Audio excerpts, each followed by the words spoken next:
Hello, everyone, and welcome to another episode of Secrets for an Inspirational Life. Thank you so much for joining me today. I hope that you are all well and feeling a little bit joyful, hopefully a lot joyful, but the world is in a rather strange place at the moment. But that is something really that we should celebrate, even though there are tough times and life is like that. There are tough times, there are testing times, but we should still celebrate the fact that we are still alive and really get back to the natural being that we are. We sometimes forget, and it's so easy to do that, that we are actually made of earth. And yet our soul is something that is divine and heavenly.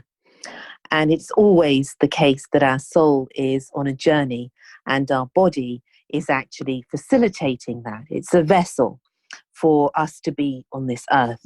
And it's a huge privilege, really, that we are here all together at the same time, sharing this moment with each other. And nature has a magical and mystical way of grounding us, of making us see and feel and experience what is important. So it's really important, I always say this for myself, to have that grounding. It's good to fly amongst the celestial realms, but while we are on earth, we need to do the earthly things.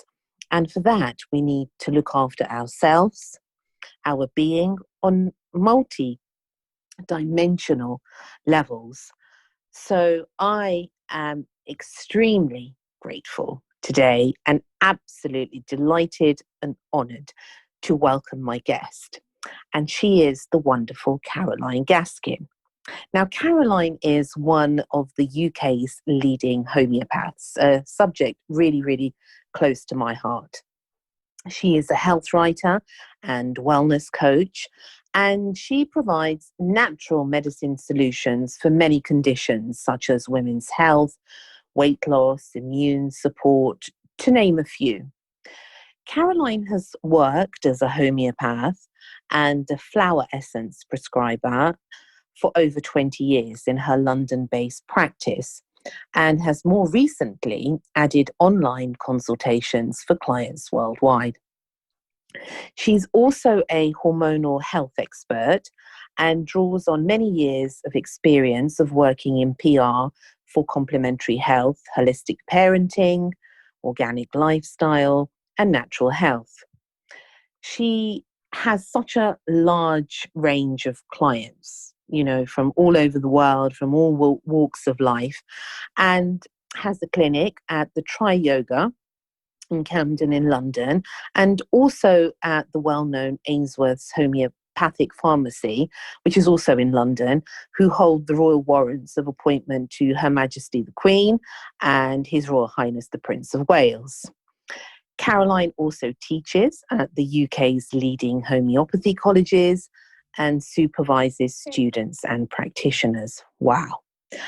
If that wasn't enough, there's so much more. Just wait and hear about all the things that she does. She is working on her book, and it's going to be published early next year, which is called Bird is the Word. Today, she shares her absolutely really divine wisdom, I have to say, and expertise, and her beautiful journey. Welcome, Caroline. Thank you so much, Mimi. That's just really lovely introduction. And hello, everybody. Really nice to be here. Oh, it's so lovely, Caroline, to have you here. I'm really, really honoured for you to be here. And I have to say to the listeners, Caroline is really a fountain of wisdom of so many different things in life on so many different levels. You will see and you will hear all the stories that she has to say.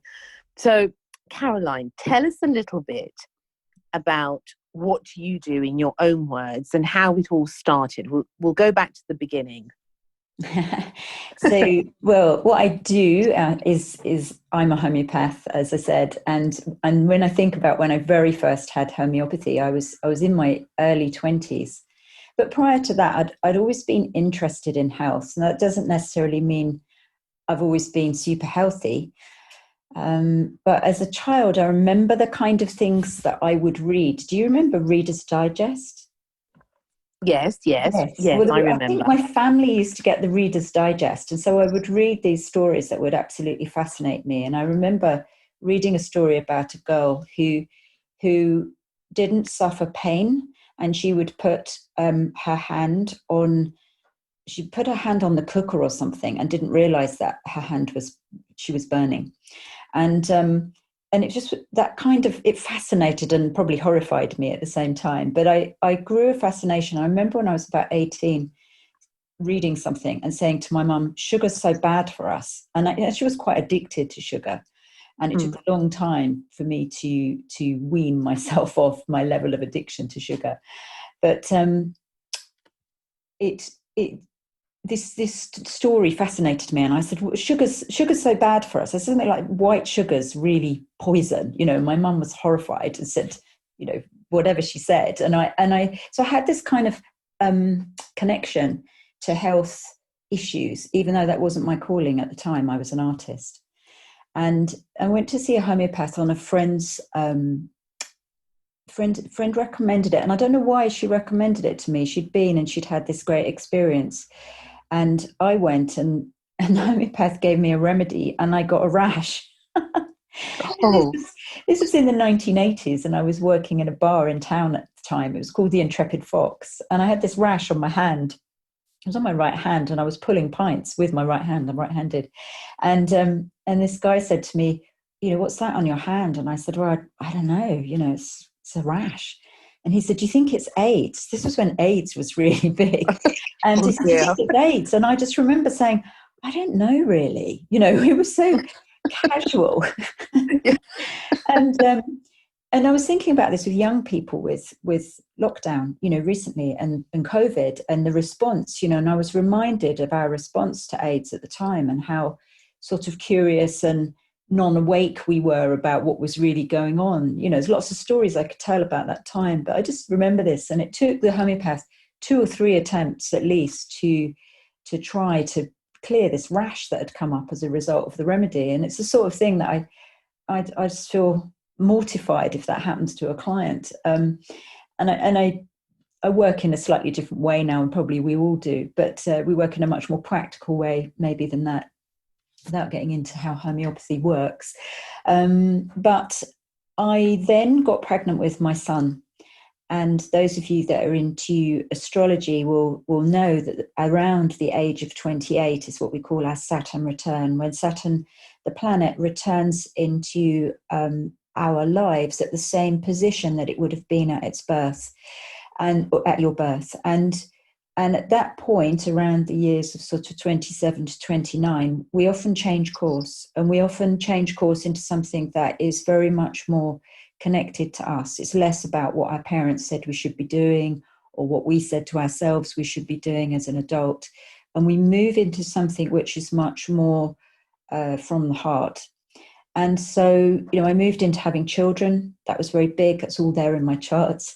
And I moved into natural health. And it's really through my son. So my own story wasn't so successful initially. And it was actually Himalayan salts that cleared the eczema. Oh, really? Yeah. I bathed my hand in Himalayan salts. And it would take me probably 20 minutes to get my hand into the salts. It was that sore. It was that bad a rash. Well, that's interesting, because I've had a lot of people, we've had a lot of people discussing, was it eczema that you had? Yeah. Or it was I'd had a dermatitis from chemicals. I was a printer, I was a textile designer, and I'd had this dermatitis on my right hand. And I used to wear all these big bangles up my arm, like Theda Bara, is it? Had all these bangles, and I would wash the screens down with this terrible stuff called Cerawash, and we didn't have proper hand cleaners. None of that was available. When we did dyeing in the textiles lab, they would sort of point at this washing up bowl in the corner of the room with rubber gloves in it, and the rubber gloves would be all stuck together from the dye. And they said, well, you can use rubber gloves if you want. Oh, that was health and safety. Yes. In the early 80s, you know. Yeah. Oh, so so it came from, it's a suppressed dermatitis. I put the ubiquitous steroid cream on it and it disappeared like magic. And then I went to see a homeopath and it all burst out, basically. So now, the journey begins. You know? Right. Now, I'm going to interrupt you. So sorry to interrupt you, but I have to interrupt you. And I'll tell you why, what's just come to me. Just in a small paragraph, Caroline, because I know that some people still are unsure what is homeopathy. A little explanation so that at least they have a little bit of idea for people out there, listeners who are still, a lot of people have heard of it and it's getting more popular, but a lot of people don't understand it. Yeah, understanding it's another matter. Yes. But essentially it's a natural medicine, and we use a very diluted substance, and that diluted substance it can be from many sources, so plants, minerals. We may use some substances that you wouldn't use in their crude form to make remedies from. There's some remedies that are quite esoteric as well. We might use crystals. There's all sorts of things that we can make remedy, or we do make remedies from. We have many thousands of remedies in our pharmacy. And these substances are diluted many, many times. And what happens is that the water that they're diluted in holds the memory of the substance. And when that's introduced into the system, the system, we call it, it's like a life force, a dynamic force. It knows, we're always working towards health. We always want to achieve optimum health. We're always moving towards, survivalists, we're always moving towards an optimum health place. And so when the body encounters something which it's like a trigger to the system, the system says, I know how to heal this. I can heal my cut, I can heal my system. So it's like homeopathic remedies are like a piece of information, and it's an aha moment for the body saying, I know how to do this. I know how to heal. So it's like a tiny stimulus and with a big impact. And it is hard to describe. There are principles we can look at scientifically. There's quantum physics. But basically, the more we dilute a substance, the deeper its impact in the system. So we might go to very high dilution of that substance when it comes to mental, emotional issues, and a lesser dilution when it comes to physical issues, as a kind of rule of thumb, really. Now so give us an example. For example, the eczema you were talking about, because I know so many people suffer, so many people, and you were saying that it was okay with the cortisone cream, it disappeared, but then the homeopath gave you something and it flared up. So just to explain that point, because it was suppressed, so that people understand, why did then that come out? Yeah, exactly. So when we suppress something, and many contemporary medicines do suppress that initial symptom, and we find that the issue gets driven further in. So we manifest stuff on the skin to tell us that something's wrong. And when we use the steroid cream, it drives it away from the skin and back further into the system. So it might look okay, but really the system then can become more compromised. So when we know many drugs have these effects, we call them side effects, unwanted effects of the drug. But what happens with homeopathy and other natural medicines and energy medicines is that we then unsuppress. And with the skin, if someone has a remedy and they manifest something on the skin, it shows me that the system is not eliminating efficiently. So I can honestly say back then my system didn't eliminate efficiently. And we eliminate at 4 points: through the breath, through the sweat, through the pee, and through the poo. So, my criticism of some colleges might be that in places we study at is that we only ever talk about the poo, we only ever talk about the diet. But actually the breath, for instance, is so important. So for many people with skin conditions in Chinese medicine, you'd say that the skin is the third lung, that skin is related to the lung. So we start to put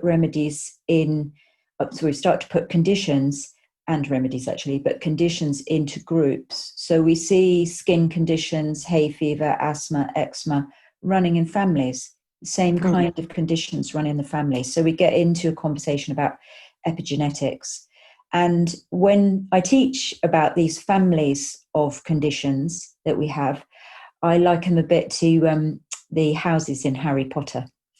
So they have different characteristics, so Hufflepuff is very different from Gryffindor, is very different from Ravensclaw to Slytherin. And these ports of call that we have, the points of reference, when you suppress the system, it will only go to what it knows. What does it know? It knows its family history. It knows its inheritance. It's epigenetics, we call it now. I don't even know if the term epigenetics was being bandied around when I studied 20 years ago, but we learned about miasms, we call them in homeopathy. And we've learned about these groups of conditions as part of our training for hundreds of years, So we've talked about this concept of we are what we come from, to a certain extent, because when you start to add in good nutrition, diet and lifestyle, you can change what you're born with, so you can strengthen a weak constitution, you can break a strong constitution and rebuild it again, given the right materials, a bit like a house. So what's a miasm? I've heard that before. Yeah, so a miasm, interesting word. So it's like a miasm is like our family history, our inheritance. So some of us will come from families where, the lungs, skin are the main conditions that we suffer from. When I take a case, I ask what's in the family history. It might be somebody else comes from a family of inflammation and heart conditions. It might be that someone else comes from a family where things like bones and teeth and the blood degenerate and weaken, but these fall into a different type of miasm, we call it. So it's our inheritance, the imprint, if you like, from our ancestry. Okay. Explain it a bit. Yes. Yeah. I often wondered, I've seen it written so much in homeopathy that I didn't understand actually what it meant. But yes, so we have a lot of different things that we have inherited from our ancestors, in fact, through time. And I suppose it's something that, I hear a lot about people trying to heal their future by really, they are carrying so many burdens from ancestral things. And you can change the whole pattern of a family's sort of, I suppose, destiny in a way by just one person standing up and getting healed. Do you believe in that, Caroline? I do. It sort of falls into the family constellation conversation. And it falls, that's what came up at the end there. But also, I think often I can think of many healers, many light workers who say, who are conscious of the fact that they're the one in the family that's doing that, and that and the other people in the family aren't, that they are, and people say, oh, I'm the black sheep of the family. And, we can talk about Chiron, we can talk about the wounded healer, there's lots that we can talk about in that context. But then there is also the, when it comes to inheritance, I wouldn't say because there's the beneficial sides of those things as well. It's not like I'm going to cure someone of their miasm and they're suddenly going to be a different type of family history going on. It's not that. We're just working towards optimum health. So I love also to talk about the positive attributes of a miasm or of a situation. So what comes out of the family history of eczema, asthma, skin conditions tends to be the creatives. They're very, very akin to the air signs, so there's air qualities about plants, so there are a lot of creatives. And I think that state comes from, we call it a tubercular miasm.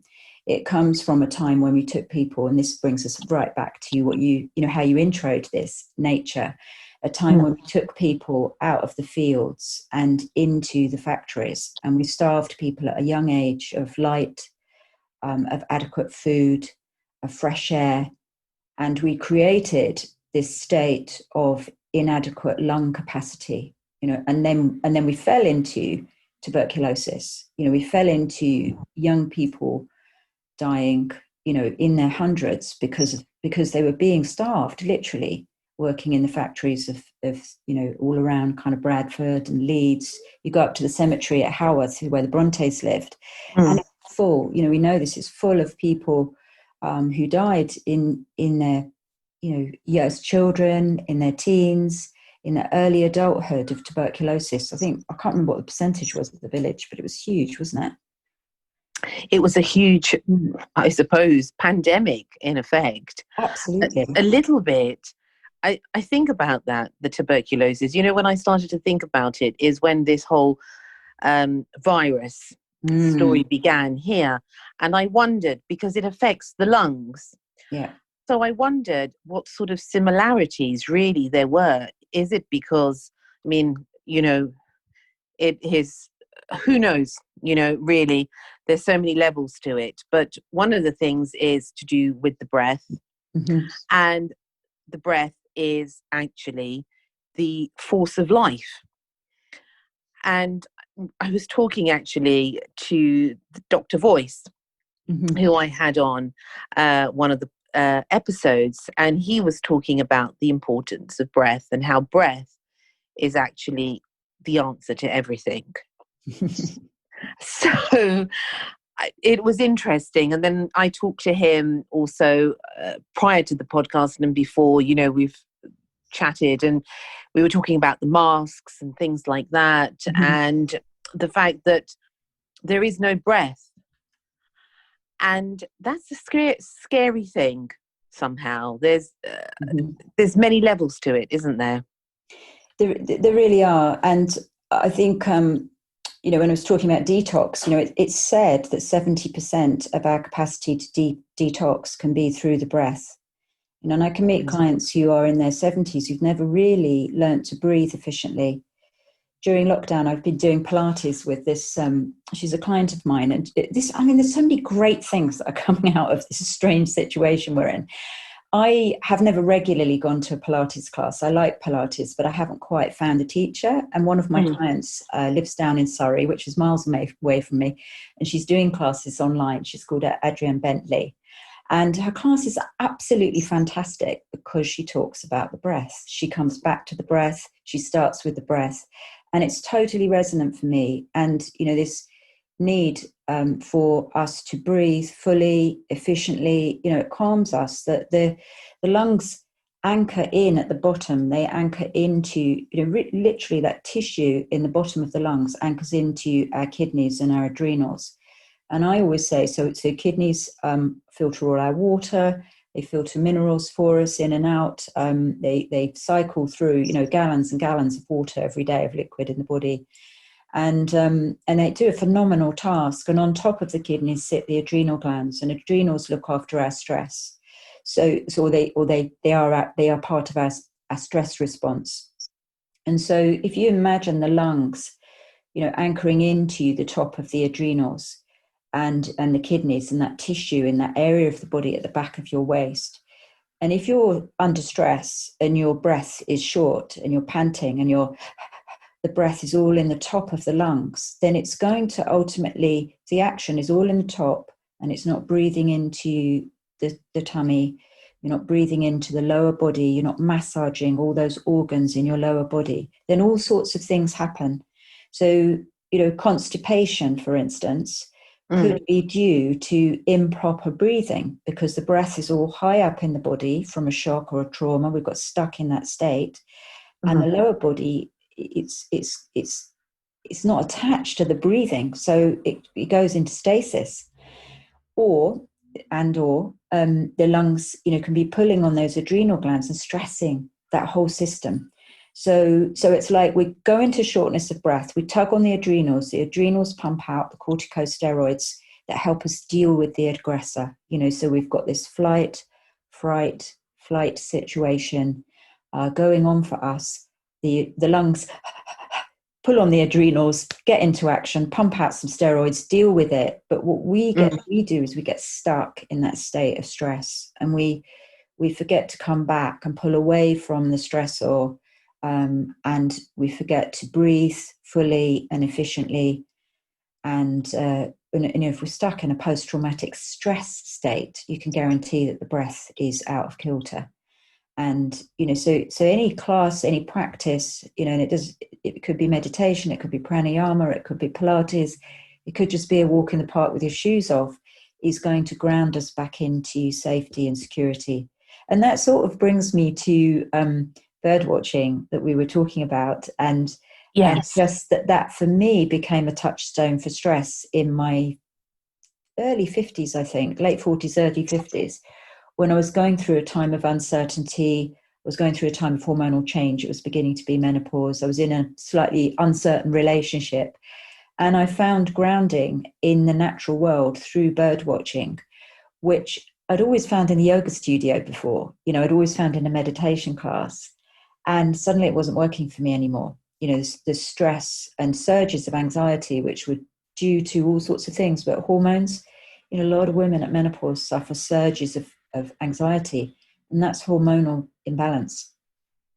So so it's finding that thing that grounds you, that you can return to you again and again in this stress state. But if the lungs aren't fully functioning, another time when this happens, which is quite interesting, is when kids grow. When kids grow taller and they suddenly do a growth spurt, the skeletal tissue grows fast. And the connective tissue, the lungs and all our connective tissue, takes a little while to catch up. And so kids often get a cough when they grow, or they get a flu and then a cough when they grow, because the lungs become tight. The skeleton's grow and the lungs become tight. Yeah. So that's interesting. Fundamental. Yes. Very interesting. What a beautiful and intricate, tapestry we are as human beings. Aren't we just amazing, really? And we need to remind ourselves of that. I'll just tell you a quick story. We had, before all this happened, we had a decorator come, and he actually had a lot of mental health issues. We knew him for a while, but we didn't know that he'd suffered, 2 breakdowns since the last time we saw him. Anyway, he came round and he'd had some sort of an awakening, a spiritual awakening, and this had actually made him not be able to cope. So he said, I sat there, and he lives near a lake. He said, and I sat there one day, Mimi, and I thought to myself, as I moved my hand and I moved my leg, I thought, who is it that's actually allowing me to move all of this? This is like this amazing machine, but it's not. He said, it's so amazing. He said, and I realized, he said, that we were so much more. And then he couldn't cope because his spiritual state had overcome his physical in that moment.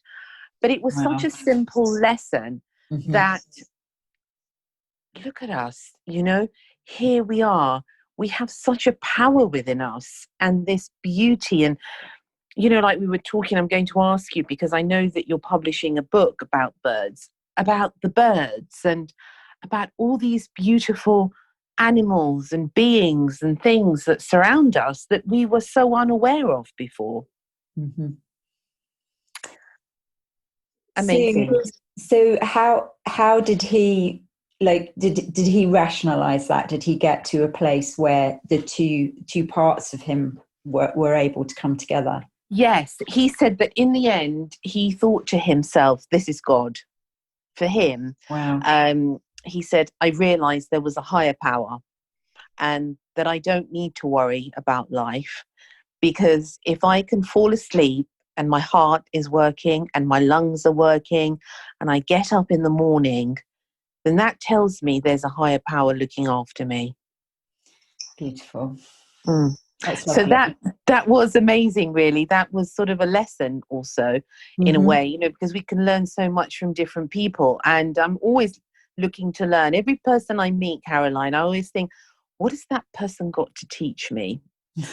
And, my grandfather actually instilled that in me. He said, do not walk around like you know anything. Walk around like you know nothing. And every single person that you meet will teach you something, is your teacher. And I've tried to uphold that in life. And it stood me so far in good stead, because I've learned so much, from all sorts of people in all walks of life. And I think that's important now. I think it's a time when we need to share that wisdom with each other, because I think we all have some sort of divine wisdom within us that resides, and we're here for a purpose, a greater purpose. Yeah, 100%. And I think also that this is the time now, and we can do this through the mediums that we have to do this by, so we have social media, and we have to look at the positive. Again, it's coming back to the positive benefits of that. When you were talking about the man by the lake, one of the things in lockdown that I absolutely loved. I'm lucky enough to live quite near Hampstead Heath. It's about a 20-minute walk away. And I would walk up to those ponds on Hampstead Heath and just sit next to the ponds and allow them to take whatever it was that was holding me, and that might have been some anxiety. I mean, I worked so hard during that period of time. My clients needed a lot of support. I had a lot of information. I've been watching, since it was the 23rd of January that we heard that a city in China had gone into lockdown. And so, or quarantine as it was called then. And I was like, wow, what don't they want to let out of there? And something really bad, I thought, and so I just watched that space. And being a homeopath, I watched exactly the symptoms as well that people were suffering from. I was preparing and planning for my clients and thinking, well, we might need these remedies then, they might need them in their pharmacies at home. And as it got closer, it became a bigger conversation. So I wrote to my clients and said, check what you've got in the box at home. If you need certain remedies, order them from the pharmacy, come to me. I created a little kind of 6-pack of remedies that I sent out to a lot of people, and saw a lot of people through this, through this disease comfortably, and I do have some clients who are suffering from what we're calling long COVID. I do have some people who definitely have got really concerning, diverse symptoms.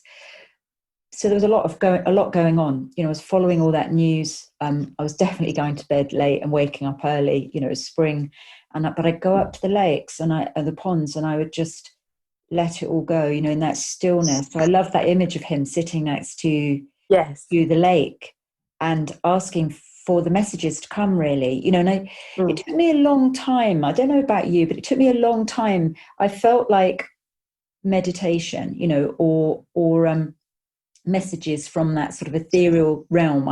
It's like, how did they come? People would talk about inspiration, or we'll talk about that in a minute, but and actually it is what comes.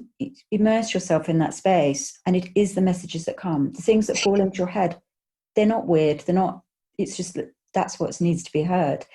And so we do need to take back our power around that. You're absolutely right, that divine power. And we need to share that and encourage that in others. I just wanted to talk about the breath, just that. I love that word, inspiration, that it is also the breath, and it is also that exciting the mind. And when I do workshops, one of the things that we didn't say there, and it does form part of what I do when I do workshops and retreats that I hold, we'll do some health workshops as well, is that we look at patterns in nature, and the lobe of the lungs is so similar to the lobe of the brain, and we inspire into both spaces. So we inspire into the brain and that cortex, and we inspire into the lungs, and it will be through the breath. It might be through smell that reminds us of something past. We're very sighted creatures, and we tend to rely on sight, particularly with a lot of digital information.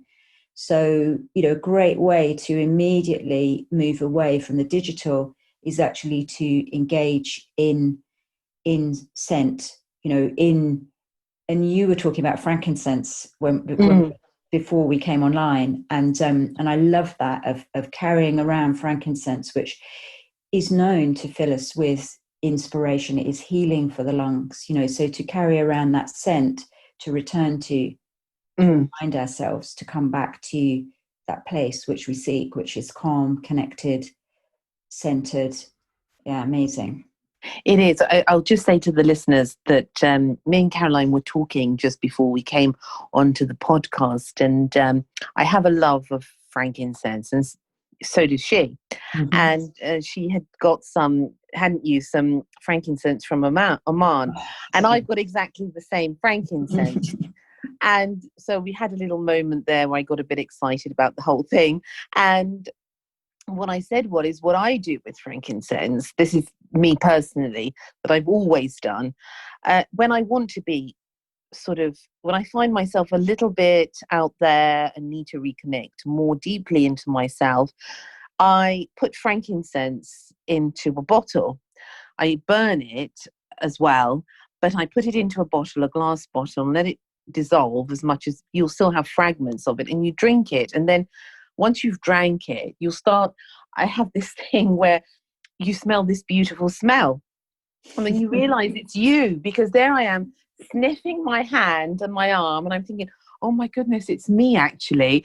And for me, it's a reminder that we are exquisite celestial beings, that we forget how beautiful we are.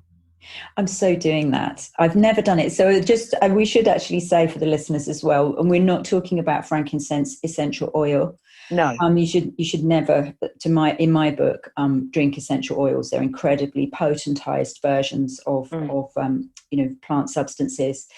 But we're talking about frankincense, which actually is a gum. Frankincense is a gum, and it comes from certain trees, and it's gathered. So it's like the sap of the tree. I believe, actually, I might need to check that, but it's a gum, it's a resin, and and we're talking. Is it boswellia? Is it boswellia, Caroline? That's right, yeah, and it comes in little funny irregular shaped lumps, and you can actually see sometimes they look like a teardrop, don't they? Yes. But so we're talking about that and putting that in water, and a very good grade of frankincense you can actually consume, the gum, the resin that is. And there are lots of resins that we do consume. I mean, birch sap is supposed to be very, very good for us. I love trees. Yeah, me too. The gift of trees, and again, I love that forest bathing. Like it's a new thing, but I love that. No, I know, but we need to be reminded of it. I'm glad you mentioned that, because I was watching a program, and I don't really watch television at all. Low vibration. I can't, but I watched the program, and I tell you why I watched the program, because as I was flicking on I put on YouTube, and I put YouTube onto my television, and then I can watch all sorts of things that I feel at ease and at peace with. But as it was coming off, and it's coming on and off, and then there was a program. And I think it was last week, and it was, I don't know if you're aware of it, and it was about a man who could talk to trees and listen to the vibration of the trees. Have you ever heard of that? I haven't. I haven't heard of him, but I can imagine. So what it is, listen to this. This is absolutely incredible. So each tree, the way that it pulls the water up through the roots and through its whole system, which I find fascinating. Every single tree has its own music. So every single tree, when they listen, he was listening to it and put his ear to it, had a different music. Because each type of tree obviously is different and has different benefits, and it's an entity in its own right. But if you listen to it, it produces a certain type of vibration and a music that is healing. And different trees, if you put your ear to them, give you a different type of healing. Wow. I was just, I just feel relaxed knowing that. Me too. And that's why, I mean, of course, I mean, I'm no expert in trees, but this is where I suppose, you know, I did a lot of hugging of trees. I got struck by lightning. And then every time I touched an electric socket, Caroline, it would just short. The whole thing, the electrics would go off. So my then homeopath, who has retired since, said, you need to go and hug trees, and a lot of them. And it took 6 months of a lot of tree hugging, let me tell you. But it worked. And this is the same thing. Imagine every tree has its own music that heals different conditions. Amazing. Absolutely amazing. I'm reading a book, and I don't know if it's the same guy. It's called The Hidden Life of Trees. And I haven't, that's really interesting book. And that's part of my, part of my research for writing Bird is the Word.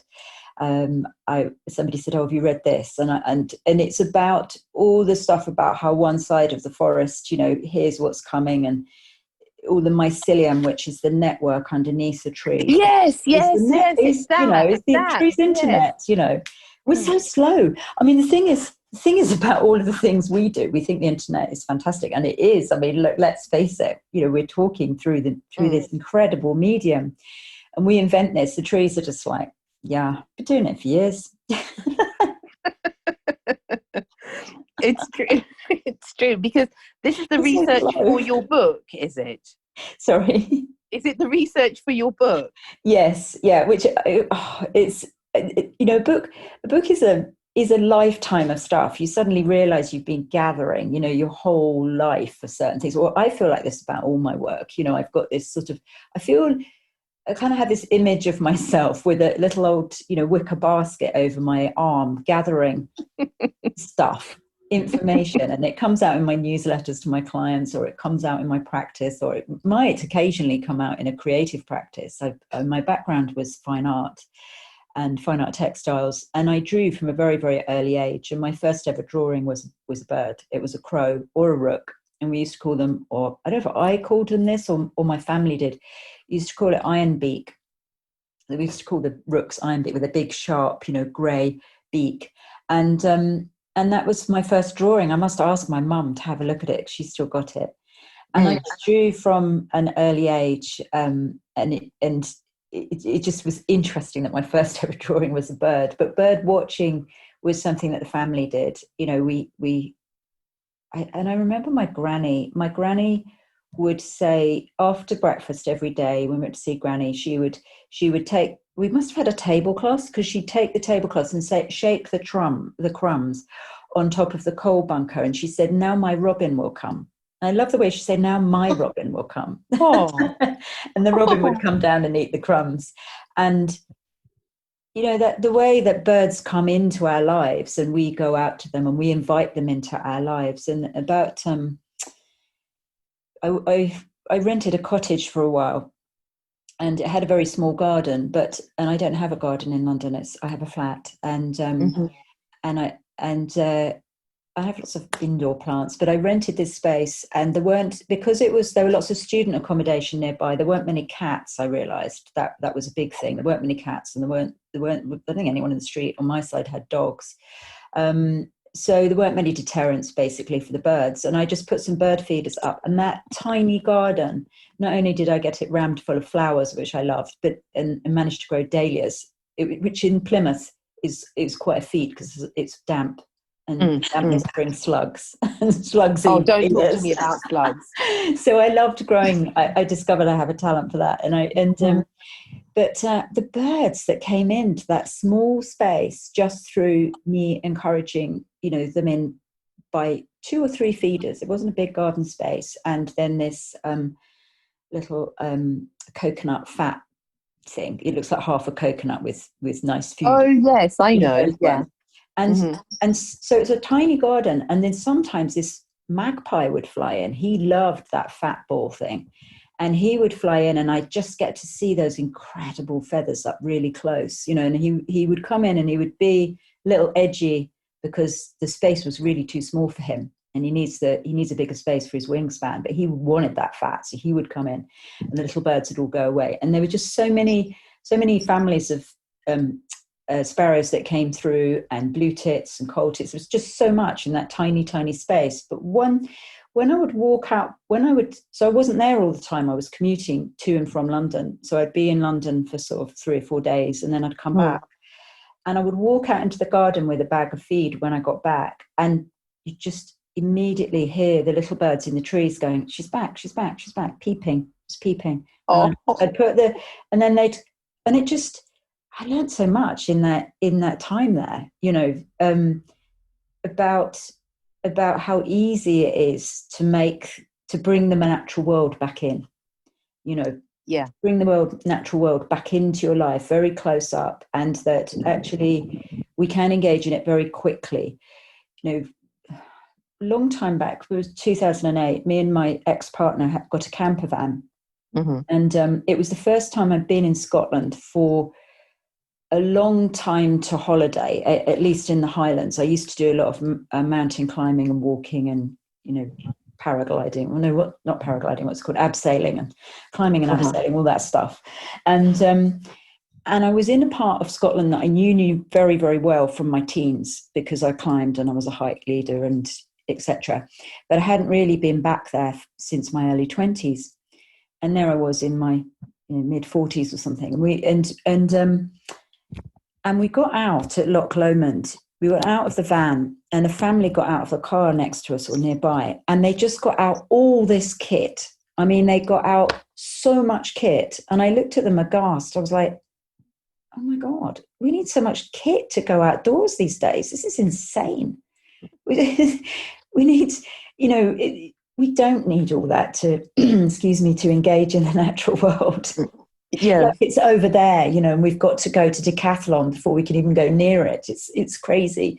So my mission with the book is to bring the bird world in particular, because the birds have so many fabulous messages, is to bring that closer to people, and to create an opportunity to immerse immediately in that connected reconnection space that there is in nature. So just going to have a sip. Now the book is going to be published next year, and it's called Bird is the Word.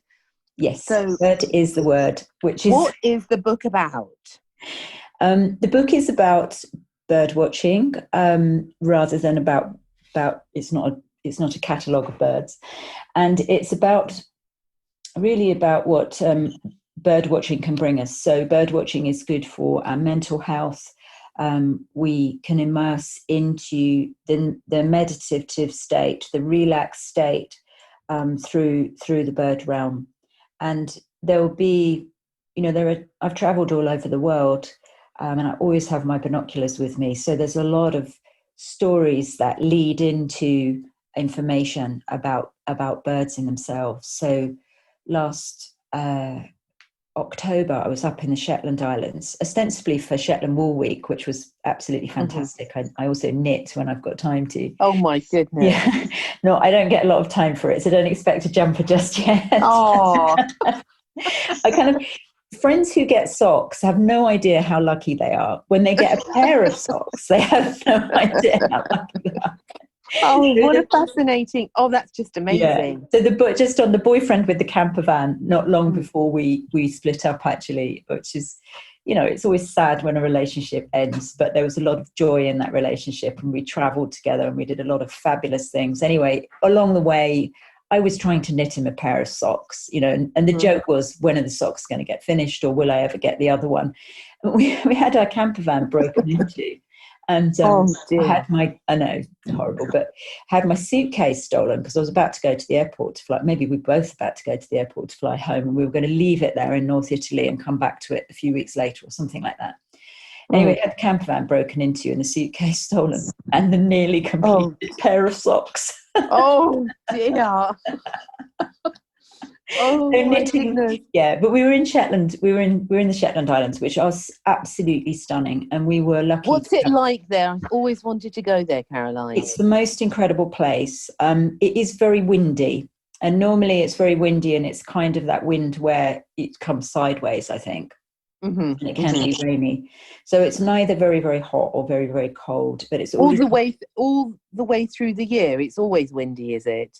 yeah, I think so. We were just super lucky. I would say the autumn's generally a good time to go to Scotland, Hmm. because you should get some sunny days. And summer's not great; it can be a bit muggy, but um, I'm sure we'll have some Scottish listeners. I hope so. But the Shetland Islands are beautiful, and you fly up there, or you get a boat from Aberdeen, and we hired a car.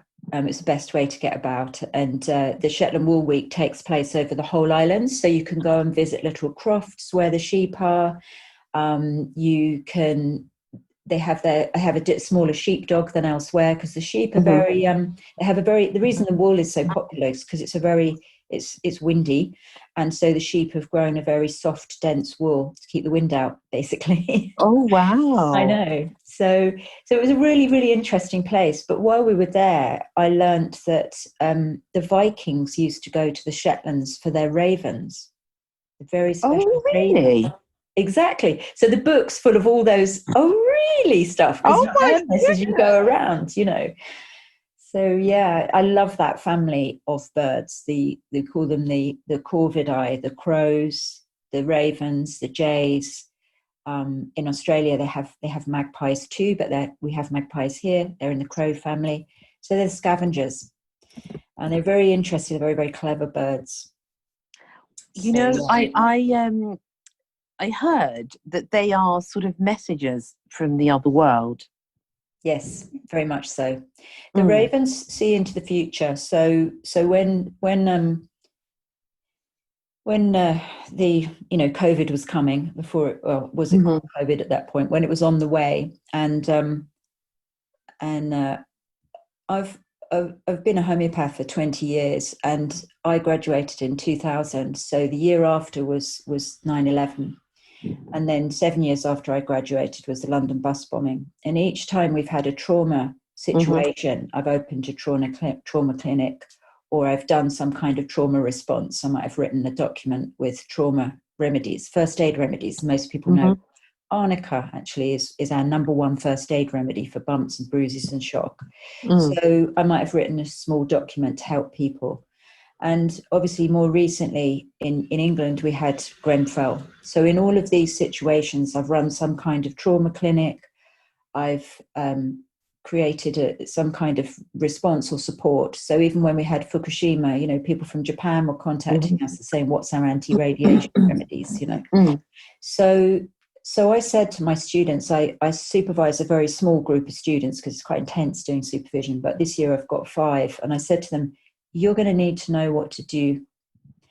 You're going to need to know how to support your patient population, because and I had a really great conversation with a local filmmaker who's making a film. He's called Mungo Benson, and he's making a film about locals businesses and their situations and responses to COVID. And we had this great conversation that COVID is about how we feel about the world. Whereas, when other disasters happen, it's about how we do and be in the world. So if disaster happens, we go and support. We give some money, we take some clothes, we give someone a bed, we give them food. But when a disease comes, it suddenly taps into all the things that we feel about life and death. This is death threatening to us. This is not something that's happening over there that we can assuage our guilt about through, or get engaged in. This is something that could happen to anybody. And I think we spent an awful lot of time not having that conversation with COVID. And my group of students, I said, you're going to need to support clients. And as we've come out of lockdown, it's about emotional support. It's about entering into the space again. I was listening to the radio the other day, and students, that are going into university in September, the anxiety, isolation and loneliness. That's what's on their mind. You know, when I Yeah, went to university, what about you? When I went to university, I was excited about meeting new people and parties. it's a completely different time. It was a completely different Completely time to different now. time. Mm. So, Mm. so the group, because it's called COVID, I called them the the COVID. So, you know, I said, I'm going to train you how to see into the future. I'm going to train you to see what's to come and how to provide for your clients, because you're going to need to know. And this is how the book really was born for me. It's really good to talk about it, because the book's been there kind of growing. I've got loads of notes. I've got little, you know, anecdotes. I've got this, and the book's really come out of this time where I've really understood that we turned to the bird realm, and we have always turned to the bird realm because the birds tell us what is coming. Birds also tell us what we've done, you know. So when we see seagulls in London, living in London, they tell us how messy we've been, really. Yes, You know, yes, so true. they have this, they do see into the future, and they tell us what's to come. Mm. Mm. It's true. And it is again about learning a language that, well, relearning, I would say, because I think that we absolutely can speak different languages on so many different levels. And I'm not talking on the human level, I'm talking of a language that every single person and every single living being understands, whether that be animals, birds, from whatever kingdom it is, the natural kingdom. I think that is within us, all of us. It totally is. And you know, really what came up for me there was the sense of touch. You know, that when you touch an animal, the reading, you know, the conversation, the languaging is so apparent, isn't it? You know, if you touch tentatively, if you touch, you know, you caress, you know, and this worry about lack of touch, you know, for people living alone during lockdown, etc. You know, it's a very interesting time that we're in. I think a lot of potential for good out of this time. We just have to keep reminding ourselves of that. We do, and I think we have to do it daily, Caroline, and moment to moment as well, that we do not become desolate and desperate in these times, because this is a time of growth, of being reborn in a way. It's a way for a new world, and the world is being, I suppose, rebirth, whether we accept it or not. It's happening. You know, it's like, I always say this, it's like getting on an aeroplane and you're on the aeroplane and it's too late then because it's going to its destination. There's no turning back. You can't ask him to turn back. It's, you're on the plane. Whether you do anything or not, it's still taking you to that destination. Yes. Although there was that one point when lockdown happened where the planes actually turned around and came back, and that was so surreal. It was,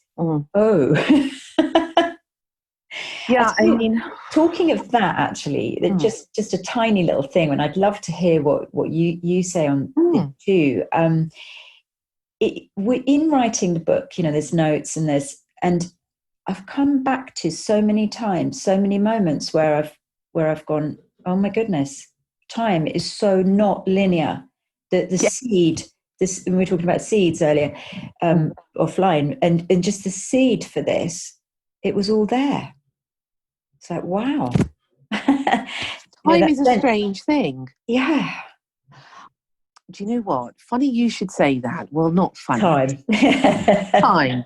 And I tell you what it was. I had a dream, and this was last night. And I'll share it with you now because you've brought up time. And I had this dream, and it was about time. And it was really odd. It was as if we were in this time, but there was another time, and it was maybe 20 years ago. You know, I was young, and, you know, now I feel like an old goat, I have to say. But, you know, I was young and much more sort of, you know, agile, maybe a little bit. But it was that time. But I was living two lives And I suddenly thought, in the Wow. dream, there's no such thing. There Mm-hmm. is no time. Actually, we are multi-dimensional beings, and everything in this present moment has so many different layers to it. Totally. It's as well, this relates to the birds. So I told this story a few times, and it will turn up in the book. But apparently, certain birds arrive in the UK from migration on the same day every year. Can you believe that? Exactly the same day. So the cuckoo, apparently, and I think it's puffins. I need to check that because that was a new bit of knowledge for me that I wrote down somewhere. But they arrive on the same day. It's the 24th of April, the cuckoo is here. And I was just like, oh my goodness, that's why it's called a cuckoo clock and not an owl clock or a puffin clock or anything else. It's because the cuckoo is so regular in its time. And the concept of being multidimensional, I think, is very frightening for somebody who is very bound to time and place and routine. And that routine's an interesting thing. Having a routine is fundamental to structure. I'm working with some people at the moment, a team, and so it's in a group. And a lot of people are like, I'm not very good at making a plan. And we do need time-based activity to succeed. But when that becomes too rigid, when that becomes too much our focus, then we, it's like we become too rigid, too stuck, and the mental health issues come into place. And that's what I want to bring. What's there for us in the bird realm, in bird watching, is to move away from a time-based activity, to lose ourselves in something and to see what comes out of that space, to see what you say, multidimensional, what kind of things come out of that space of losing ourselves in a process. When I'm drawing, this goes back a long way. When I was drawing, I would lose myself in that space of drawing. That's actually a very meditative process for me. So even doing, live drawing or something like that is very meditative, to lose ourselves in an activity and not be bound by the clock, and not be bound also by space. It's a lot of stuff at the moment is we're in the box, in lockdown, and we have concerns about enclosed space, about how much enclosed space is. Brings us back to that conversation about the mills, and taking people out of off the land and into an enclosed space. But we also enclose the land, and that is both beneficial for us, with the advance of science and the kind of things that we can do now. It takes us out of the mud. But what does it take us into? It's about achieving that balance, isn't it? You're very right, Caroline. It absolutely does. And I think one of the biggest things that I noticed during this lockdown is something that I'd always sort of touched upon. I don't know about you, but the body really, in a way, is like a cage. And they describe the soul as the bird in the cage. So I think we all struggle with something in our life. But one of the most, I think, difficult things to accept is that everything is momentary, and that there is change in every single second of our life. We might not realize it, but even ourselves, the body, everything around us is in perpetual change. So I think it's important to rise above that time, the prison of time. Because if we think about it, where did our life go? It's been the blink of an eye up until now. Yes. You can blink and we're here. We're already here. And from where did we come and to where are we going? And in between is the journey, So, they say the greatest mystics is that they're not confined to time and space. Yeah. And when we're not confined by such things, I mean, I never wear a watch. I don't like wearing watches. And even, when I travel, I have a watch, but I put it in my bag. I don't like to wear a watch, but it's a freedom. I think the only way to survive in this time now is to rise above time and space. And to create exactly to create that in your week, your day, when you can just drift. We're not very good at just drifting, and that, cloud gazing.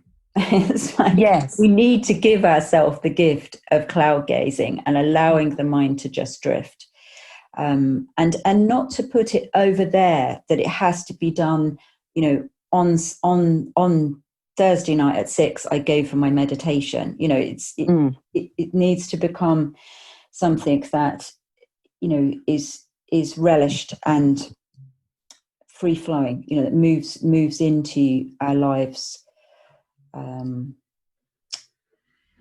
It's a really interesting. I'm thinking about time. It creates a box for us. It creates a pattern, but it's when the pattern becomes the cage that we have to be careful of. Someone was talking. I'm not sure if it was my Pilates teacher, but about rib cage. What a terrible word that actually was. No, it was my yoga teacher, Anna Ashby, and it was she was talking about the rib cage and what a terrible name that was. Yes, for the breath. And the cage, the rib cage is where the heart is. Exactly. So the cage, the heart is in a cage. Yeah, exactly. And it's terrible that we've given it that name. So there's a lot to be said for that, actually. There's really a lot to be said. Now, I want to ask you, Caroline, something that I absolutely love and use in my life. And again, it's to do with nature and the power of nature, is that you are a flower essence practitioner, aren't you? Yeah.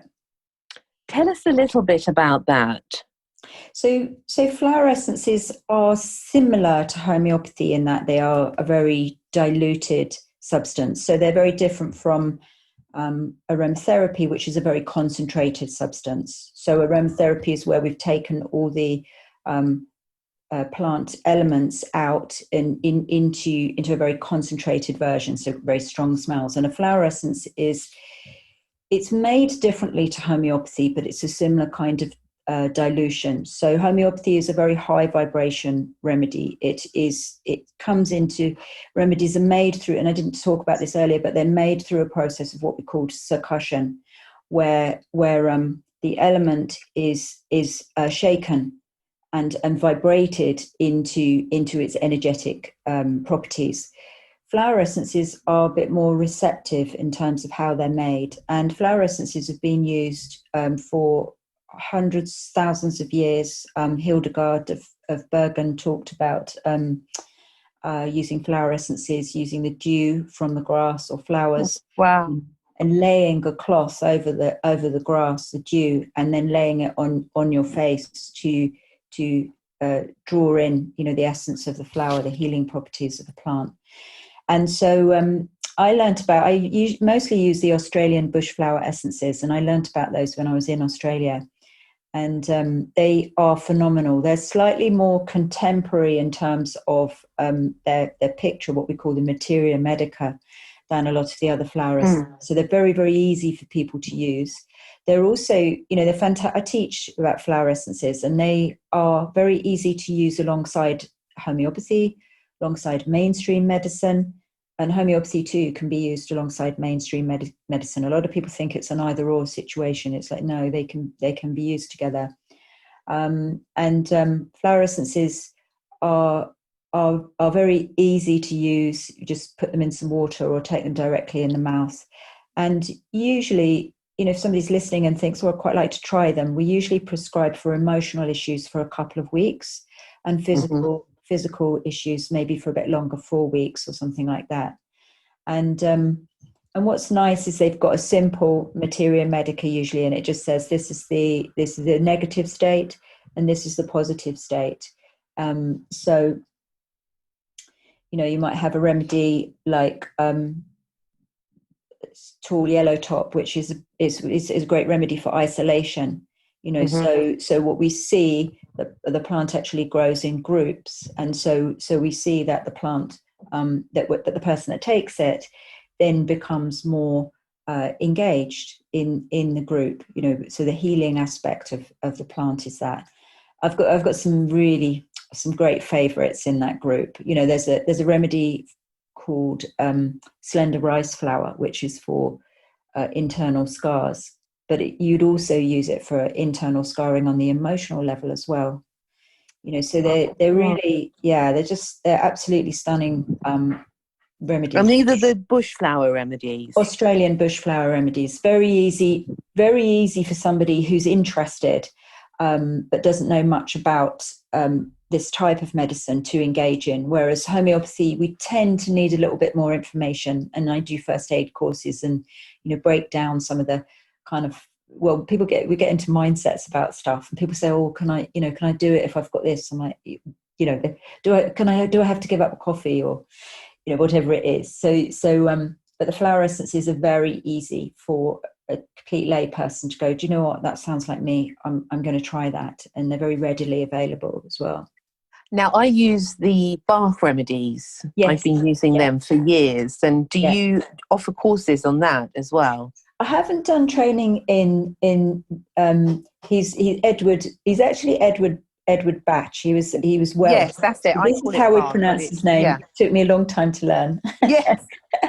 He's not He'll German. Still be Edward Bath, but yes. I tell you what, if anyone is listening and loves flower essences and wants to visit his cottage, it's in Oxfordshire. It's absolutely such a sweet place. And I've been there. Have you? Yes. Isn't it gorgeous? Have you? Yeah. Isn't it lovely? It's beautiful. It's really like from a fairy tale. It's really from a fairy tale. It's just such a beautiful place. And so they, again, are very easy remedies to use. Things I love about those remedies. So in one of my books, they group those remedies. Again, it's this group thing. So they group the remedies there's about 5 or 6 remedies in the group over concern for others' welfare. And what you see in that group of remedies is remedies like beech, vervain, vine. And these are judgmental people. These are hard nuts to crack. These are people who tell other people what to do. They're the bossy ones. And what's really great is when you realize that those people are only bossy or judgmental because they actually care so much. They're over concerned for others' welfare. And that actually, the remedy helps bring back into balance. So as a health practitioner, it would be very easy, especially I'm into things like superfoods and juicing and, I'm a healthy person. People say, oh, you're so good. I'm like, really? What do you mean I'm so good? But it would be very easy to walk around going, well, shouldn't be eating that or shouldn't be doing that. So it is a constant balancing, isn't it? Life, a constant breath in and out of coming to a place of acceptance. Yes, it's true. I mean, and what's wonderful is that things such as these flower remedies are so readily available, aren't they? That anyone can really explore that and read about them and see if this is for them. But it's almost, as we said, fairy tale. The things are fairy tales where every plant is a healer, everything is a healer, but you just need to learn how to work with it and how to use it in effect. It is. And one of the things we do on retreat is often the best place to do it. I love doing an exercise where we go out. I mean, the last retreat I did was in Spain, in another country, that we could fly to. Yes, I know. That sounds a bit sort of, Oh, I yeah. don't know, fantasy-like now. It seems like a fantasy, exactly. It was Mm. only last September. I know. But we did this exercise, and I was blown away by people's response, really, where we just go out and we focus on one element, and we spend a bit of time with it, and we ask what its message is. And the poem that a friend of mine wrote to the mountain, I mean, I cried. It was absolutely beautiful. And it was so her, and it so opened up an engagement and a connection for her about life right now.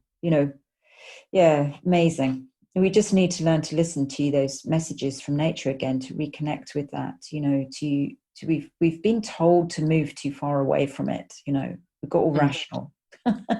It's true. It's true. Now you do the retreats, and I know you've done some in Italy and Spain. Mm-hmm.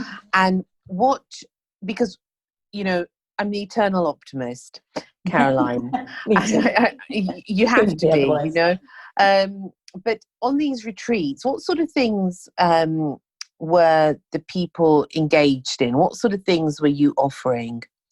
Well, I think all of my retreats, I've worked with a yoga teacher. So I do a bit of qigong and movement, and I've done yoga for years and years. And I've done some qigong as well. I do a little bit of that myself, but usually I'm working with a yoga teacher, and so we'll have yoga at the beginning of the day and yoga at the end of the day, and maybe a meditation in the evening, which either I or my partner will lead. So the last retreat I was with Angie Klein, and we call it the Wellbeing Retreat. And in the middle of the day we had health workshops, and then in between it's at a place in Spain called Las Chimeneas. We had the most delicious food. If you look up Las Chimeneas, they have they've got various kind of awards, or best mountain hideaway retreat, or but the food is amazing. And the people from Morrow's, our restaurant in London, take their staff to Las Chimeneas as a treat, I think, at Christmas, and they train a bit there in the local cuisine. So the cuisine of the Alpujarras, that part of Spain, is that in Granada?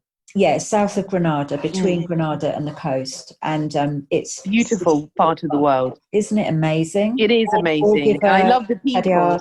Yeah, me too. Yeah. Where have you been there? Where have you? Oh, well, I went there, and then I went all over Spain, and I lived in Spain on and off for about 4 years. So what I used to do in Spain is that I have friends there who own sort of country retreats. So they own country houses. You know how it is over there. The family house is always in the countryside. Yes. So they would sort of work in the city of Barcelona or Madrid or Valencia, Murcia, wherever it was.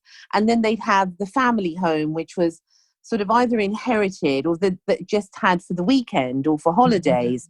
And then I would go and see them. And obviously, Sierra Nevada, and there was one place that I absolutely adored, and I cannot remember now where it was, and it was somewhere high in the mountains. And a friend of ours, he was a sculptor, and he was the sculptor for the then King of Spain. So he made, I think, the door knocker for actually one of the residences.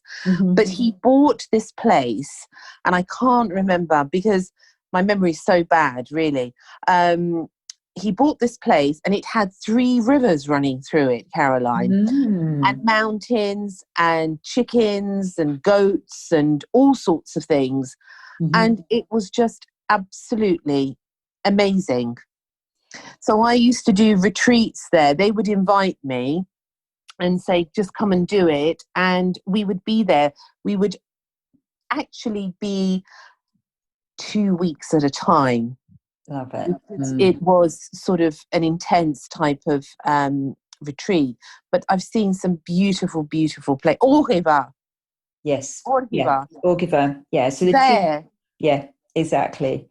The two Have you towns been there. there? I couldn't think of it. Have you Yeah, been there? Augiver. Yeah, that's really. So I have a very dear friend. He's got a house between Augiver and Cadia. They're the two houses. They're the two towns in basically in the Alpujarra. Yeah. They're the sort of biggest market towns, if you like. Mm. Yeah. So I know Augiver well. Oh, it's an incredible part of the world, and what I love about it, and again, it's this sort of balance. Really, is that when you're there, you can see the reason for the way that the village is laid out. You know, they've got the threshing circles, and they've got the chestnut trees, and the beams of the houses are made out of the chestnut trees. And you know, it's an incredible region. I love it. It's still got, you know, still have horse racing on the mountains, you know, like village horse racing kind of things, and just it's where all the hamon comes from, you know. So the wind dried ham is that part of the world, and it is it's really fascinating. It is really, and I've been up also to Bilbao, all that area. Yeah, And I haven't been there much. have you never? No, it appeals. It really does appeal. It is. It's very beautiful. And then Zaragoza and all along to Valencia and all of that part, you know, Murcia and all of that. Yeah. And also one of my favorite places is Granada, because they have the gypsy quarter there. Yes. You know, with the flamenco dancers. Yeah. Oh my goodness. I think I could have run away with them. Absolutely. See, each of those big towns or big cities, Sevilla, Cordoba, they have the gypsy quarter. It's amazing, isn't it? It's funny, you know, when I used to do, I'm going to tell you something you probably don't know about me. I used to do trapeze. And, did you? Yeah. Were you a circus artist? Sort of. It was a side hustle, but it was, you know, a group of us went, and that's in the book actually. That's the story about that comes into the book. But when I first started, I was like, oh my God, if I was younger, if I was 26, I would have run away and joined the circus. It was just absolutely hands down, I would have done this, you know. And I was much older when I did it. So did you run away and join the circus? I would have done. No, I would have done, absolutely. But you know, when I did it, I had 2 kids, and they were in their teens, and it wasn't going to happen. Well, you know, funny you should say that. Do you remember the book by Enid Blyton? Is it Mr. Galliano's Circus? Do you remember that book? I don't know it. No. It was one of my favourite books as a child, and my dream was to run away with the gypsies or to the circus. Fabulous. And I thought, well, what job am I going to do? This was my questioning. You know, I was like 6 or 7. What job am I going to do in the circus? Because I don't want to be with the animals, because I didn't like the animal story, you know, with them being locked up. That sort of made me a little bit sad even as a child. And I thought, what am I going to do? And I thought, I can be a trapeze artist. So I planned to run away with the circus. That was my actual dream, and to go and dance with the gypsies around the fire and do flamenco and, you know, live happily ever after.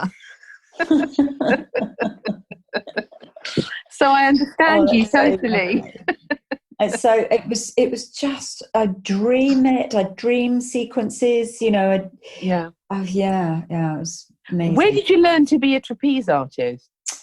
I first went up, I live in North London, and I went up the road here to Jackson's Lane, and I trained with Moira Campbell, and she was absolutely fantastic. She was such an enabling, beautiful teacher, and she's now living in Australia, still doing trapeze and aerials, and then, if you could believe this, I liked it and I got into it, and so we went to the next stage, you know, the next level of classes, and they were at a place in it's called Pudding Mill Lane in East London.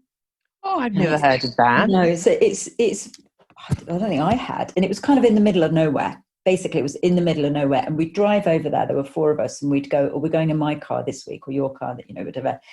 we drive over there. We also knitted, so quite a few of us knitting in the car on the way over, and we'd all drive over. Trapeze artists that knitted. Knitting trapeze artists, and we'd all drive over, and we'd drive back. And anyway, this place was called the Hangar, and it's the exact piece of land that the Olympic Stadium became built on. Oh. So the Hangar got taken down, and there were two big, beautiful willow trees that are still in the middle of the Olympic Park, and they remained. But everything else, I think, got razed to the ground. Yeah, but it was that's where we trained, was the Hangar, and we used to do shows. You know, we'd put on shows, and it was great fun. So that's your sort of secret dream, was to be a trapeze artist. Well, it didn't really happen like that. A friend went to a class, and she said, "I've just been to Sue's and been and sat on the trapeze. It was really brilliant." And I just went, actually, a lot of things in life have happened to me like that. I didn't intend to be a homeopath. It just happened one day. Really weird. Yes, I interrupted you, and here we are. Yeah, so becoming a homeopath. Yeah, becoming a homeopath came through me. You know, my experience of homeopathy came through having children and not wanting to give my son a medicine with a sedative in. And so I went to see the homeopath, and she asked me all these questions about him, how he was and who he was, as well as the fact that he had a cough and what his cough was like. And that she gave me a remedy, and it worked. And so we got into homeopathy as a family. But some point later, I'd had this sort of interest in in herbs, and thought I was going to train to be a herbalist at some point. That sort of came through from having children, because I'm a practicing artist. And then I just walked into the clinic one day, and someone said, the guy that ran the clinic where I took kids for homeopathy said it was a multidisciplinary practice, and he just said, my sister's starting a homeopathy course. Have you thought about homeopathy? And I thought, no, I haven't, but why not? I mean, it literally was like that. It wasn't like that. Just like that. And trapeze was the same. My friend was sitting on the trapeze, and she said, "Oh, it's amazing. It's a bit like doing yoga in the air." And I went, "Yoga in the air? Wow!" I just went and did trapeze. So we could get into talking about Chinese astrology. I'm a tiger, and tigers tend to do switches like that. They're like, bam, okay, I'll do this, so we can be unpredictable. So I have to watch that bit in me, I suppose. But do you still have that bit in you? Yeah, I've definitely got a lot more groundedness. But yeah, so it's very interesting, Chinese astrology. Do you know what you are? Do you know? No, I don't know what I am, but I'm not really into it. I have to say, I've never been sort of drawn to it that much. I really don't know why, but it's a strange thing. When sometimes you're drawn to something and you think, 100%. This is really something that sort of I can resonate with. And then at other times, and it's really, actually, funnily enough, I'm interested in so many different things, but that I'm sort of not interested at all. It's a strange thing. It is, isn't it? Because what I like about Chinese astrology and looking at the Chinese medicine system as well is it's very elemental. So it's not, I'm not interested in these things because I want to find out who my next partner is, or how much, am I going to come into riches, or what? It's more elemental. So the element associated with the tiger is the wood element, for instance, and the element associated with the horse is fire.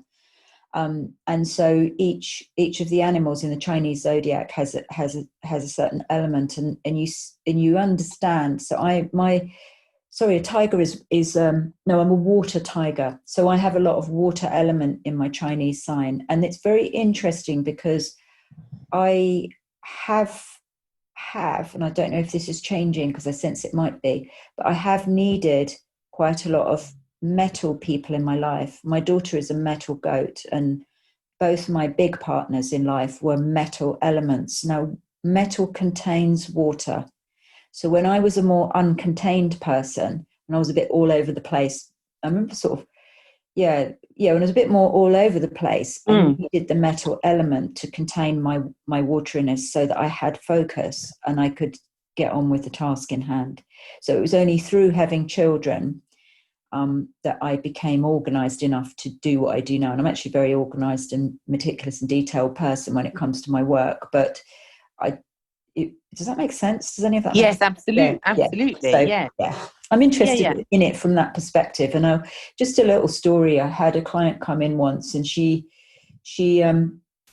really couldn't remember. And this is always an alarm bell for a therapist. She really couldn't remember anything from age before the age of 10. And I was like, oh, okay. Anyway, I'd been seeing her for quite some time, and she never had any dreams. And one day she told me something about a dream, and without going too much into her case, but she told me something about a dream, and it was a dream of a donkey. And I looked at her and went, oh my God, you're a fire horse. You've got all this heat in you, and you've got all this fear about your power, actually. And that was such a key. It was such a key to understanding the case and supporting her in her journey, because she was very frightened of her power, and she is a very powerful person, and she was kind of looking for her life's purpose, if you like, looking for what it is that she's here to do. And that's what I love about my work. That is the best bit about my work, when you're just helping someone a bit, finding what we're here to do and why we're here. It's an extraordinary privilege, isn't it, to be part of that journey? Absolutely amazing. It's to be part of the awakening. It's awe-inspiring. It's breathtaking. It's something that you don't really. I don't talk about. I don't go to coffee and talk about what my work really entails. It's just this incredible transformational place, which is so vibrant to be part of. It's so incredible to be part of someone's journey in that way. It really, it's like, wow, you're coming into being who you were born to be, who you're meant to be, amazing. Absolutely. In a way, it's like a spiritual midwife. Yes, I love it. Spiritual midwifery. That's so true. So true. So true. Because it's like easing that person, this spiritual being that we all are, into this rebirth of who they really are, as opposed to who they were told to be. Yeah. And I loved it when you said, you were saying about running away and joining the circus, and you're like, but who can I be? What can I do at the circus? That we are so primed to, what you're going to be when you grow up. It's like, isn't it enough to just be? I mean, I thought I had all these choices, but the one that seemed the most sort of elegant, I think, was to be the trapeze artist. And I thought it's going to be a little bit complicated, but it doesn't matter, because that's quite lovely, and they're always so serene and so calm, and they always sort of know what they're doing, and they must know, because they'd fall if they didn't. Exactly. That's flying trapeze. What I did is they call it static trapeze. It's not static trapeze at all, but you work on the swing. I also did silks. When you have all that fabric stuff, where you sort of tumble down the fabric. That you swish around. Yeah, you're kind of up into strips of fabric, and you kind of you tie yourself in knots and tumble out of the knots in an elegant position. Yes, I've seen it. Did you do that? Yeah. Oh my goodness. I know, it's really cool, actually. I loved doing it. It was great. As I said, I'd have run away and joined the circus, but I think I was probably, nearing 46 rather than 26. I can't remember what age I was, but I was 6. I must have been in my early 40s when I got into it. And do you still do the trapeze artist? I don't, and I haven't done for a while. I've been within living memory gone to. I mean, if I find a swing in the park, I'll sort of hop up and do a little, a little number. Yeah, a little number. Well, that doesn't count. such big upper body strength, because you've got to lift up the whole of your body, from gripping the ropes, and and then flip your body over your head, say. And that requires such incredible upper body coordination and strength, actually. We'd get people coming to classes and they were fit people, they had a trainer and they, whatever. And they would come in and they'd go, oh, okay, this is a bit different, isn't it? It's an art form. Did you ever go? I've never been, but I watched it, Cirque du Soleil. Yes. Yeah. That is like magical, isn't it? It is. I'm struggling to remember her name.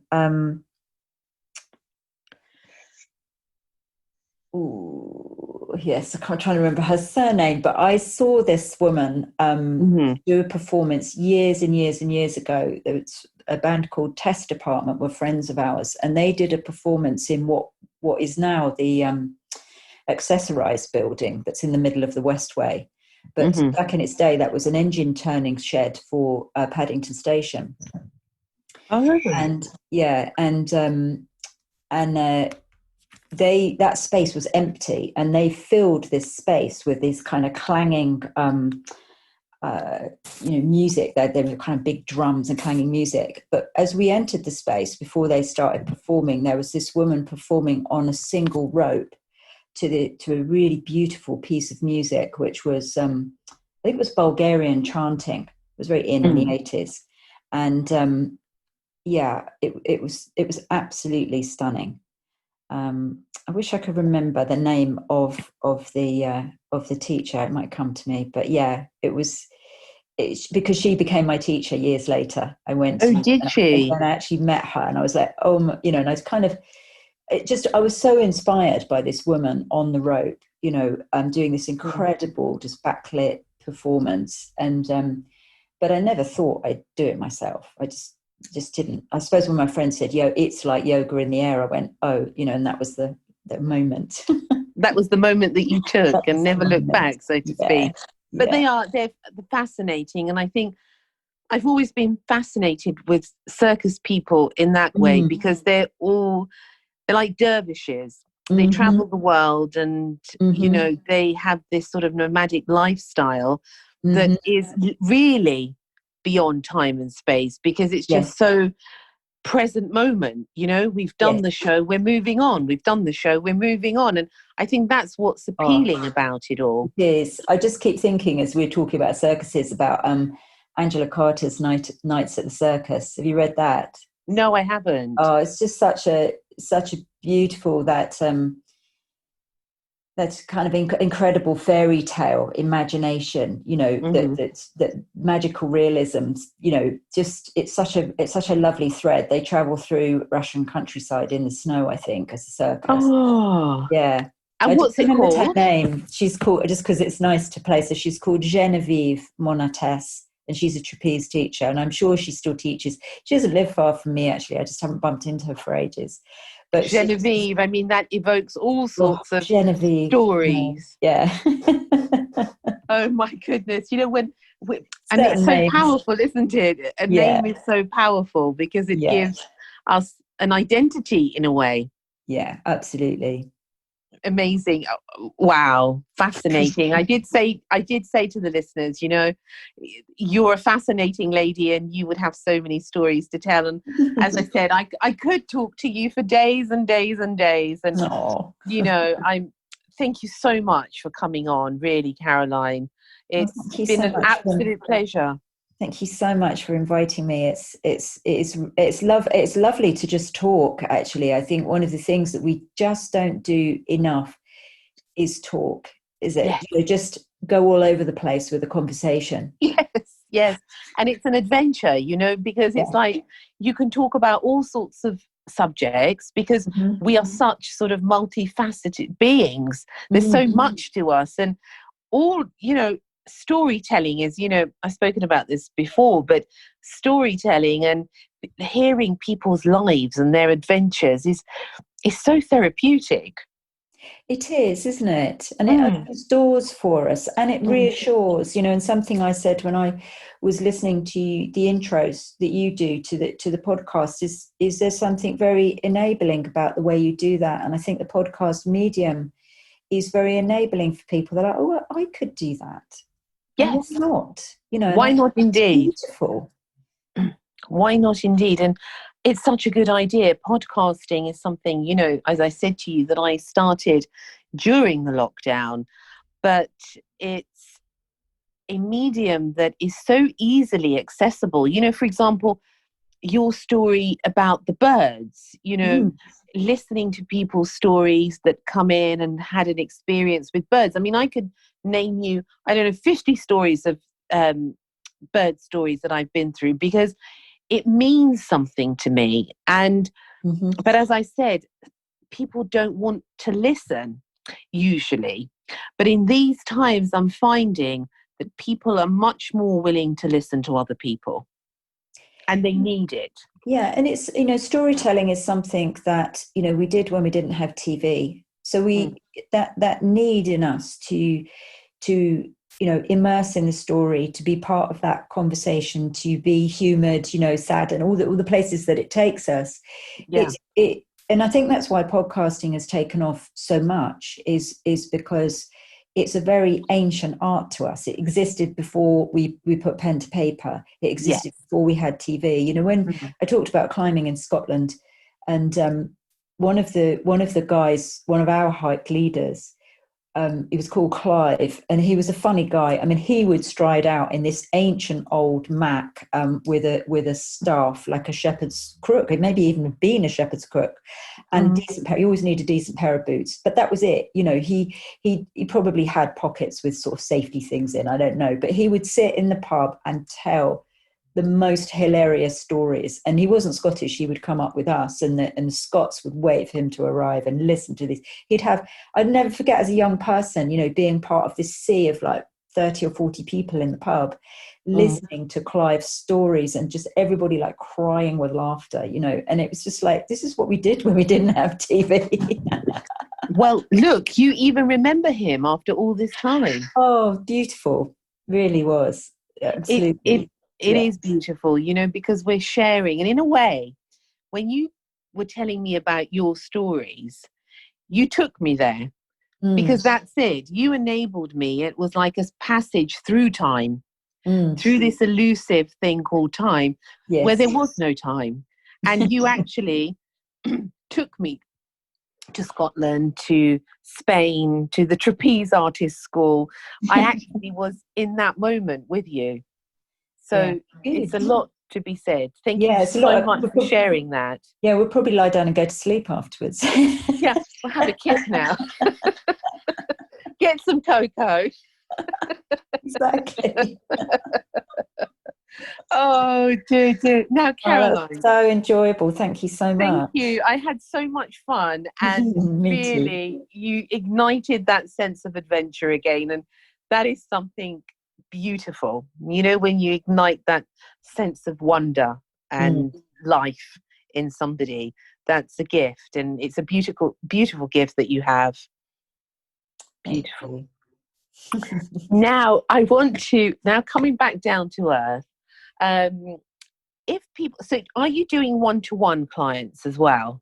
I do. Yeah, I do one-to-ones. Well, Ainsworths currently isn't open for consultations. It's still open for remedies. But I'm at Triyoga, and I'm online. You know, we've done so much online. Yeah, absolutely. I also do some group work, you know, so if people go to my website and sign up for the newsletter, then I do, you know, I do workshops, the retreats. We will be back in Spain a couple of times a year. And then the book is coming out early next year, and I'm right in the middle of the pre-order bit. So again, my website's a spot for that. So there's, you know, that's on the What's your website address, and where can people get hold of you, Caroline? Yeah, so it's www.carolinegaskin, so that's CarolineGaskin.co.uk. And then the pre-orders it's kind of, there's lots of fantastic bonuses to go with those. So if you pre-order a certain number of books, you come on a bird walk with me, or you can attend my Bird is the Word webinar, which is new, obviously, to go with it. So all those, have a look at those fabby options. I think it sounds great, and I do think you should write a children's book. I love the idea of that, and I was thinking that yesterday when I was, of all things, making the bed, and I thought, I wonder if a children's book's going to come out of this. I used to absolutely love doing stories with the kids, like crazy make-believe stories with the kids. I think it would work, and especially the fact that you know so much about birds, and that each bird, we were talking about the book, The Conference of the Birds by Attar, and the wisdom of the birds. But I mean, it would also teach children to be more aware of their surroundings, and also with regards to the birds, and look out for them and then learn about them. I think it would be amazing if you did that. Yeah, when I did my bird watching walk earlier this year, it's a mental health group, and they're called Doolally, and they're bringing out an app for mental health. And I did a bird watching walk for them, and we were all really surprised, because when I've done them before, it's more friends, so I'll know the people that. But there were people there from age 6 to 60, and the kids, I loved it. Just seeing them. And I did have an idea this lockdown, but you've got to jump through all sorts of hoops of child protection, getting your CRB check and this kind of thing. But I thought about all the mums in my practice and how they've been looking after their kids, they've been homeschooling. I mean, the amount of pressure for women through this is off the scale. And I've spoken to some women who've been run ragged by this, especially if their kids don't really want to be, they like being at school and they want to be with their friends, and they're younger, and why is this happening, mum? All that. But and I thought about the mums going from all that into the school holidays, and some of the open spaces and the interactive stuff not being available. And I thought, wow, I should be out on the heath doing bird watching walks for kids, just taking them off mum's hands for the afternoon, and just exploring in the woods, and then building a den and having a bite to eat sort of thing, or whatever. But there's so many hoops to jump through to make that possible these days. And rightly what so, about mums and reasons. kids? What about mums and kids, or dads Mums and kids? Yeah, no, the walks, but I just thought, the initial thought was, mums need a bit of time to themselves. I know. That was the bit, anyway, that I thought I did explore it and realized I was writing a book. And, being a Gemini, I have a mental gymnastics kind of mind. Anyway, so I did explore being a trapeze artist, etc. Exactly. So yes, but the kids on the bird watching walk reminded me, of myself, and just loving the book, the reassurance of the little books as a kid, and looking at birds in the books, and it was great. So kids and birds. Yeah. Yes, that's your next little project, I think. Now, before we go, I always ask my guests this, as you know, words of wisdom and something that has helped you in life, a paragraph, Caroline, that has helped you in life to keep hold of hope in whatever life, circumstances, or whatever happens in life. What advice would you give the listeners? I think the biggest thing that I come back to when, things are rough is I invariably come back to 3 words, and it's trust the process. That however dark it gets, that there is an incredible learning in the process, and the process is bringing you something that is going to enrich your life. And we used to say it's an ill wind that blows no good, so that means that if something bad's happening, some good is going to come out of it. So I come back to trusting the process. And know that everything is happening for a higher reason. Absolutely. Yeah, very good advice. Going with the flow of life as well. Yeah. Thank you so much, Caroline. And please come again anytime. I'd love to. Yeah. Come again and share your stories, and hopefully, you'll have your book soon and that. And come and tell us all about your magical stories. I'd love to. I'd totally love to. Yeah, thank you. Oh, thank you very much. So look after yourself. You too. Yeah. And keep shining brightly as you do. And you. All right, then. Take care. Thank you. All Bye. Right, bye. Caroline Gaskin. Incredible. What a wonderful thing, really, it is to share stories and wisdom with people from all walks of life. And really, the stories are so healing when we share with each other. Thank you so much for joining me today. Until next time, look after yourselves and lots of love. Thank you for listening to Secrets for an Inspirational Life, brought to you by your host, Mimi Novic. Please remember to subscribe to the podcast, and see you in the next episode. For more information about Mimi Novic and her books, music, and inspirational work, take a look at her website, www.miminovic.co.uk.